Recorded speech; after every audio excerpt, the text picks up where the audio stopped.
Olá, boa noite a todos.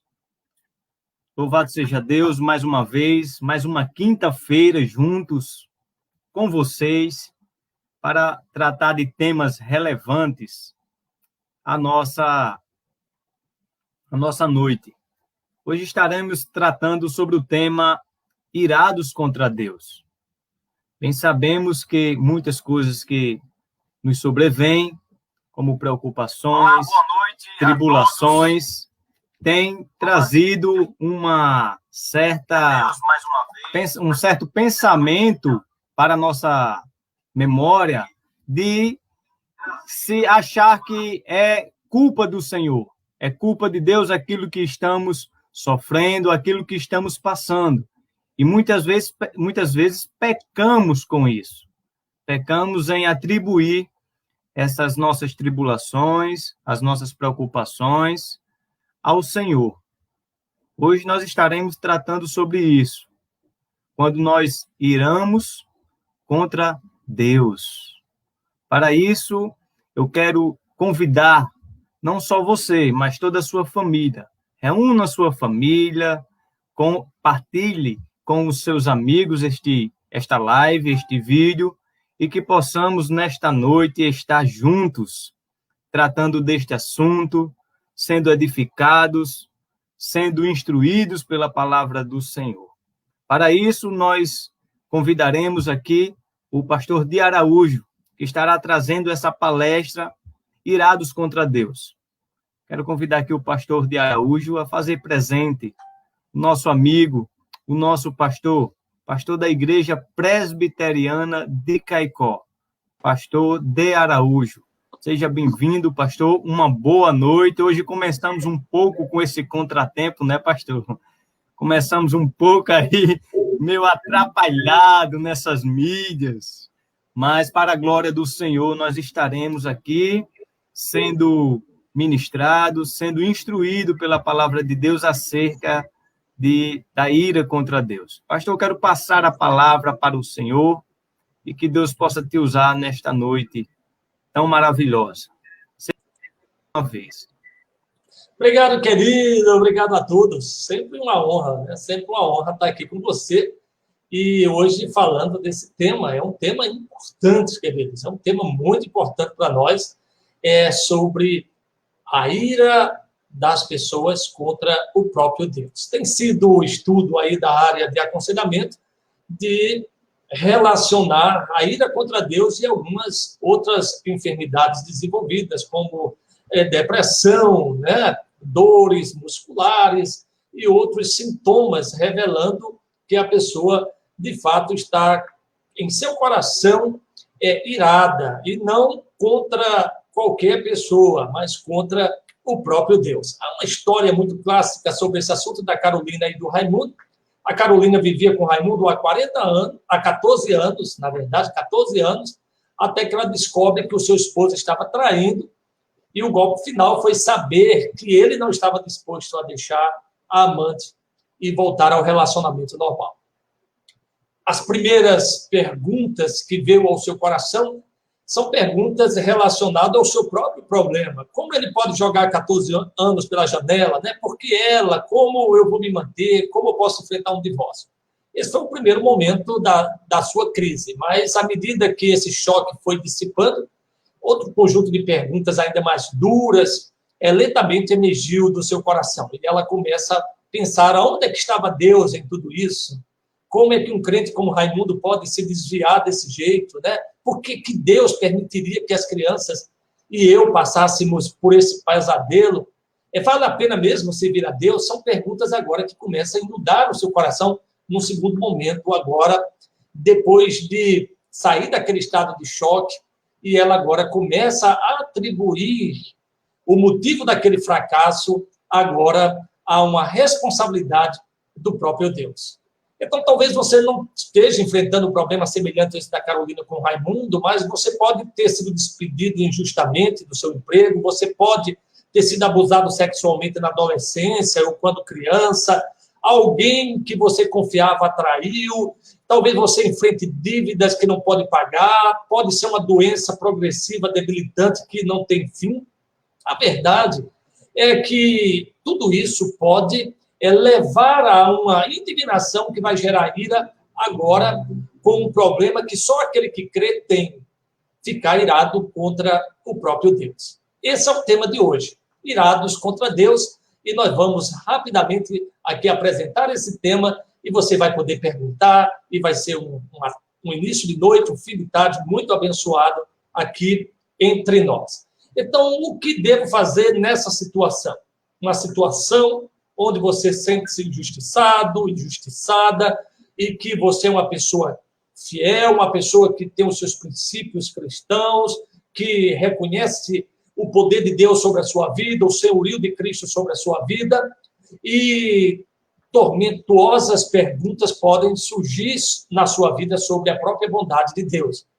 E a questão é esconder a minha indignação ou extravasar minha ira contra Deus?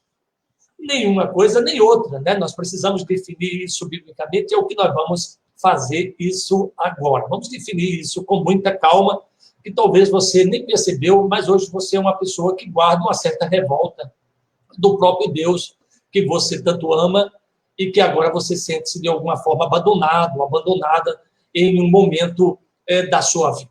É importante imaginar que, biblicamente, nós não devemos ficar irados contra Deus. Isso é errado, porque a ira é algo que manifesta-se pelo julgamento do coração. Quer dizer, você está com raiva do outro porque julga em seu coração que o que ele fez com você não é correto, que é errado, que é maldoso.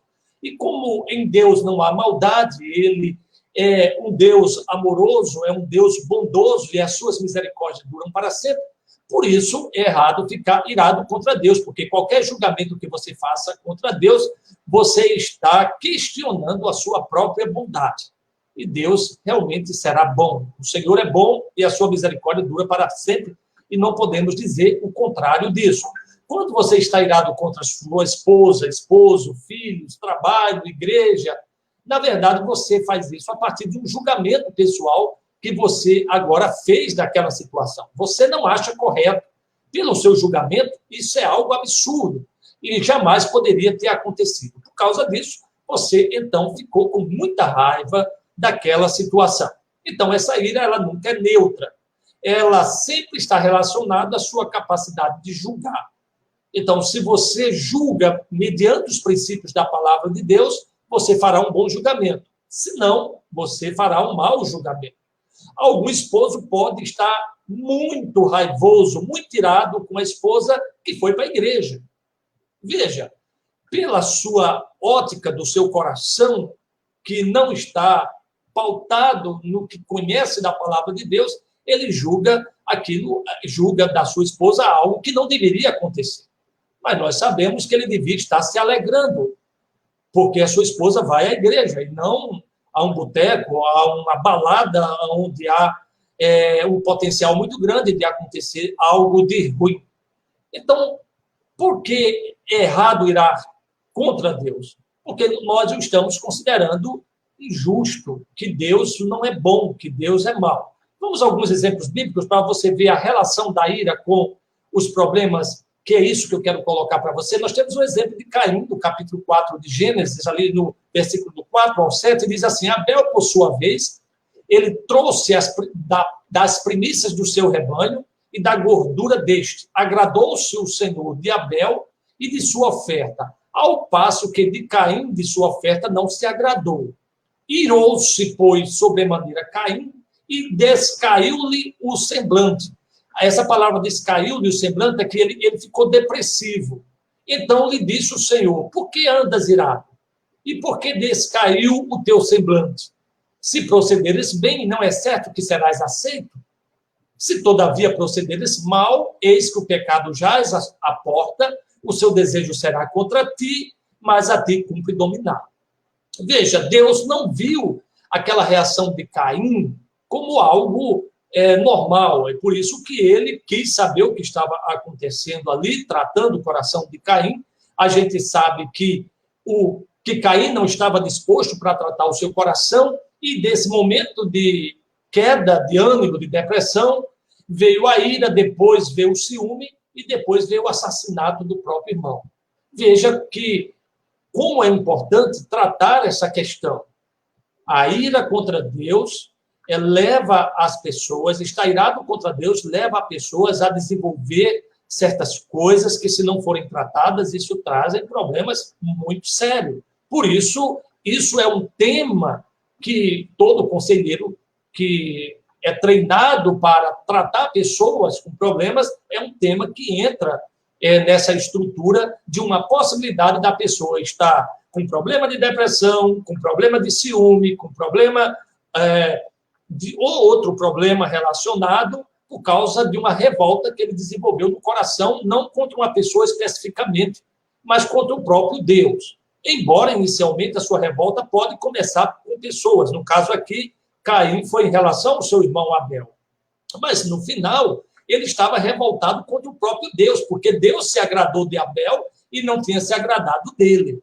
Então, por causa disso, ele está depressivo, ele está irado, ele está com ciúme e depois praticou o assassinato. Então, queridos, veja como a coisa vai evoluindo e precisa ser tratada. A ira de Caim não era justificada, mas ela era pecaminosa. E nós devemos ter cuidado com isso. Nós temos outro exemplo, rapidamente, de Davi, ali em 1 Crônicas, no capítulo 13, do versículo 9 ao 12, e diz assim: quando chegaram à ira de Quidom, estendeu Uzá a mão à arca para segurar, porque os bois tropeçaram. Então a ira do Senhor se acendeu contra Uzá e o feriu, por ter estendido a mão à arca. E morreu ali perante Deus. Desgostou-se Davi, a palavra aqui irou-se Davi. Davi ficou muito chateado. Davi, porque o Senhor irrompera contra Uzá, pelo que o chamou aquele lugar Perez Uzá, que no hebraico significa brecha de Uzá, até o dia de hoje. Temeu Davi a Deus naquele dia e disse: como trarei a mim a arca de Deus? Os irmãos sabem, que são leitores da Bíblia, que a arca não poderia ser tocada por qualquer um, apenas pelo sumo sacerdote, os sacerdotes ali à volta que administravam. E esse episódio fala que quando eles iam levando a arca, os bois tropeçaram, a arca fez que ia cair e Uzá tentou segurar com a mão. E ele, cheio de boa vontade, desagradou ao Senhor. Então, veja, muitas vezes, mesmo você estando fazendo algo de boa vontade, quando é errado, desagrada a Deus. Mas Davi não entendeu o desagrado de Deus e ficou irado. Por que Deus fez isso? Ele foi muito duro. Por que matar Uzá? Ele só queria ajudar, ele não queria que a arca caísse. É assim que se desenvolve a ira contra Deus. Você não aceita o que está acontecendo dentro do plano soberano de Deus. Você entende que há uma opção muito melhor vindo da sua parte. Geralmente, as pessoas que estão iradas contra Deus, eles acham que tem um plano melhor do que o plano de Deus. E estão chateados porque Deus resolveu executar o seu plano e não o que você tinha. E isso, querido, não tem nenhuma base para se sustentar, porque sabemos que Deus é soberano e é o plano dele que deve prevalecer e não o nosso. Então, queridos, nós temos vários exemplos de pessoas bíblicas e, ao longo da igreja, tantas outras que não entenderam o que estava acontecendo e ficaram, de fato, irados contra o próprio Deus, achando que ele é muito duro, que ele poderia ter punido de outra forma, porque o povo agora ia ficar desanimado com aquela situação, mas foi tudo julgamento de Davi e não considerou, na verdade, um plano maior de Deus, a sua palavra, aquilo que ele já tinha determinado. Muito bem. Então, se não devemos ficar irados contra Deus, então também não devemos guardar esse sentimento dentro do nosso coração e deixar que imploda dentro de nós, gerando diversas enfermidades. Então, o que devemos fazer, então? Observe Abacuque, no capítulo 1, versículo de 1 a 4. Abacuque fala essas palavras que deixou registradas nas Escrituras antes da invasão da Babilônia. Ele diz assim: até quando, Senhor, esquecer-te-ás de mim para sempre? Até quando ocultarás de mim o rosto? Até quando estarei eu relutando dentro da minha alma com tristeza no meu coração cada dia? Até quando se erguerá contra mim o meu inimigo? Atenta para mim, responde-me, Senhor, Deus meu, ilumina meus olhos para que eu não durma no sono da morte, para que não diga a meu inimigo prevaleci contra ele, para que não diga o meu inimigo prevaleci contra ele, e não se regozije os meus adversários, vindo eu a vacilar. No tocante a mim, confio na tua graça. Regozijo-se o meu coração da tua salvação. Cantarei ao Senhor enquanto me tens feito muito bem. Veja que Abacuque, de fato, faz perguntas sinceras ao Senhor. Não é errado fazer perguntas sinceras ao Senhor. O que é errado é ficar irado contra o Senhor, julgando-o incapaz de uma situação, ou que agiu de uma forma inadequada, que não é amoroso e tal. Mas nós podemos, de fato, apresentar diante de Deus em oração aquilo que aflige o nosso coração. Você pode dizer, Senhor, o que está acontecendo, né? O ímpio tem prosperado, eu que sirvo ao Senhor tenho ficado nessa situação. Conversa com o Senhor trará uma resposta. Veja que o profeta diz, no tocante a mim, eu confio na tua graça. Pergunta ao Senhor, manifeste-se diante dele, falando das dores do seu coração, da incompreensão do seu coração, mas confirme a confiança na graça de Deus e se alegre na salvação de Deus e mantenha-se não deprimido, mas cantarei ao Senhor enquanto me tens feito muito bem. Quando estiver perguntando a Deus sobre as coisas mais profundas do seu coração que você não entende, indignado porque não saiu do seu jeito, lembre-se de que não foi o único, a sua vida não se resume a esse fracasso.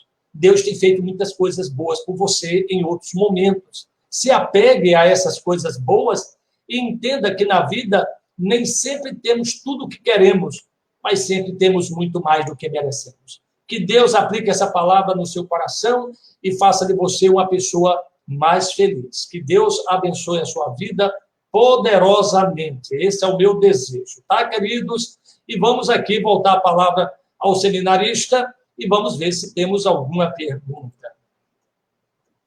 Amém, pastor. Até aqui nenhuma pergunta.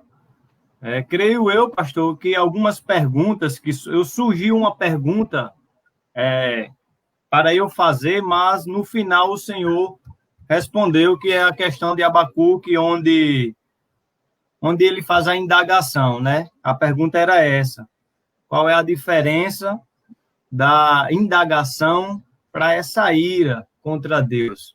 Porque, como o senhor falou, não é pecado a gente indagar, né?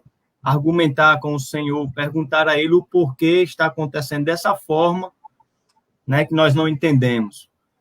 Mas aí o pastor já respondeu a minha pergunta. E creio que muitos que estão assistindo, pastor, tem essa dinâmica aí, quando surge uma pergunta, pelo tema ser bem explicado, ser simples de a gente absorver, logo vem a resposta daquela pergunta que estamos pretendendo fazer. Pastor, eu quero fazer aqui menção aqui aos nossos ouvintes que estão assistindo a live, né? A Thalita Murieli, Zênia Figueiredo, Zuleide Figueiredo, Araciara Almeida, Sebastião Tenório, todos vocês sejam bem-vindos em nome de Jesus. Maria Aparecida, Nath Figueiredo, a Zênia, o José Roque, o presbítero José Roque, Priscila Roque, sejam todos bem-vindos, compartilhe essa live de quinta-feira tem sido abençoadora na nossa vida, tem sido uma fonte de riqueza para o conhecimento de temas relevantes para a nossa caminhada cristã. E pensando aqui, pastor, refletindo um pouco sobre hoje, a gente poderia também trazer depois aí um tema sobre circunstâncias que sobrevêm na nossa vida, que nós não compreendemos, nós não entendemos, né? Alguns decretos do Senhor, algumas ações de Deus, tipo de formas que Deus age na nação, como foi bem mencionado em Abacuque, onde Deus levanta ali um povo sanguinário, um povo hostil, um povo violento, não é? Para trazer o bem para o povo do Senhor.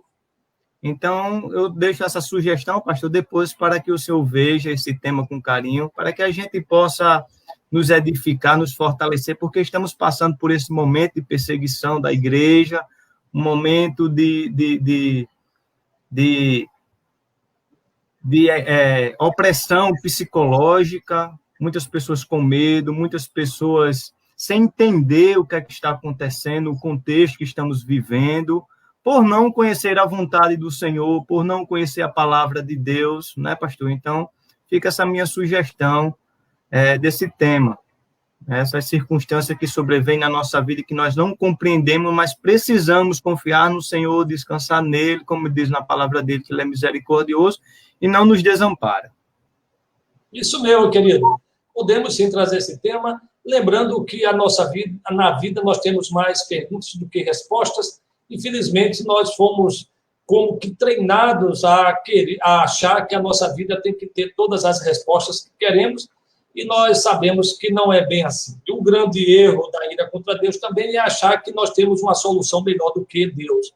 E nesse momento nos colocamos como alguém que é melhor do que aquele que nos criou, né? Você diz assim, olha, Deus, se fosse eu, fazia diferente e faria muito melhor. Claro que uma pretensão muito grande, porque nós temos noção apenas de um recorte da nossa realidade e Deus tem a noção de todo o universo. Então, nós não temos a noção das implicações das coisas que estão acontecendo pelas nossas próprias limitações. E eu vou aproveitar também, senarista Abednego, para fazer aqui uma referência aqui a outras pessoas. Aqui, ó, você já falou na Zenga, eu vou soltar o nome. Nós temos aqui o pastor Wilson também, que está conosco hoje aqui. Boa noite, meus irmãos. Boa noite, meu querido. Que Deus te abençoe. O presbítero J. Roque. Dá uma boa noite. Thalita, sempre ligadinha aí nas nossas lives. Temos a Zênia Figueiredo, família querida, está sempre ligada conosco. Um abraço muito grande. E você aí deixando boa noite. A Zuleide Figueiredo, irmã da Zênia, da Aninha, da Zeneide, minha prima querida. Um abraço muito grande. Jesus te abençoe também. A Araciara Almeida, Pai do Senhor, minha irmã, Deus te abençoe. E o Sebastião Tenório diz assim, ok, meu irmão, Deus te abençoe, viu? E aqui nós temos Maria Aparecida, Pai do Senhor, a paz, minha irmã, Deus te guarde sempre. A Nath Figueiredo, quem não conhece, é a mãe da Kelly, minha sogra, minha tia, que Deus abençoe, em nome do Senhor Jesus, aí de Brasília, está nos assistindo. A Zênia Figueiredo, amém. Sim, Zé Roque, presbítero J. Roque, um abraço, meu irmão, com certeza, amém. De novo, Maria Aparecida, amém. De novo, Maria Aparecida. E aqui, Zelândia, minha prima também querida, boa noite, amém. Um forte abraço para o Felipe. Eu acredito que a Zelândia foi sua professora, viu, meu irmão Felipe? Não temos... Foi? Foi. Muito bem. Então, foi bem instruído. Foi, não sei, não me lembro se foi professora, mas ela trabalhava na coordenação da escola do senador Guerra. Muito bem. Eu quero deixar também um abraço para a Zelândia e as palavras que sempre ela trazia ao meu coração, né, de encorajamento, uma palavra de ânimo para aquele tempo de estudo ali que eu estava concluindo, ali o 2º grau. Ela sempre me ajudou nessa parte pedagógica de me fortalecer com palavras, de me entusiasmar para conquistar aí onde eu estou, né? Onde muito estamos bem. Aí estudando no seminário e concluindo aí esse 3º grau. Palavras que não foram perdidas. Hoje você traçando esse curso superior aí para a glória de Deus, e ela disse, fui coordenadora do Felipe, gosto muito dele. Zelândia, ela falou, está falado, viu? É uma prima querida, com grande contribuição na área de ensino, claro, juntamente com outras primas que eu tenho, família, tem contribuído para a educação aqui no Estado de uma forma maravilhosa. Eu sou muito feliz e muito grato e orgulhoso pela vida de todas elas. É isso, né, queridão? Acho que nós vamos ficando por aqui, não é isso? Ficamos por aqui, pastor, e quero fazer o convite a você para domingo estar conosco na Igreja Presbiteriana de Caicó, às 19 horas. Culto de celebração ao Senhor. Venha, não fique em casa se não for de risco. Então, venha cultuar conosco o nome do Senhor Jesus, celebrar o dom da vida, o nome do Senhor, que a Ele toda a glória. Em nome de Jesus. tem sido muito bom. E você que gosta de oração, terça-feira, primeiro dia depois da pandemia, que a oração será presencial. Você que gosta de estar ali junto, dobrando seu joelho diante de Deus, clamando ao Senhor, una-se a nós ali na Igreja Presbiteriana. Então, estaremos com 2 atividades presenciais. Oração na terça-feira e o que o Felipe já falou agora, culto de adoração às 19h30. A oração será às 18h30. Então, chega lá. Nós manteremos todo o cuidado, o distanciamento, e estaremos clamando a Deus para que Ele ponha fim a essa pandemia em todo mundo e volte tudo à normalidade. Um forte abraço, né, queridão? Vamos ficando por aqui. Se Deus quiser. Amém. Terminando.